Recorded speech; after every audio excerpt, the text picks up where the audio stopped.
This Temu USB Rechargeable Blender Cup might look tempting, but I would not treat the main product photo as proof by itself. This keyword has a strong bias signal, so the important part is filtering hype from real proof. For this kitchen item, I would check 3 things before buying. First, whether the listing shows the real size and material. Second, whether buyer photos match the promise. And third, whether low-star reviews repeat the same complaint.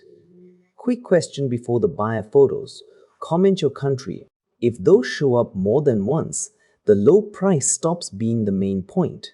The clean buyer test is this. If the review photos prove the exact use case, it can still be interesting.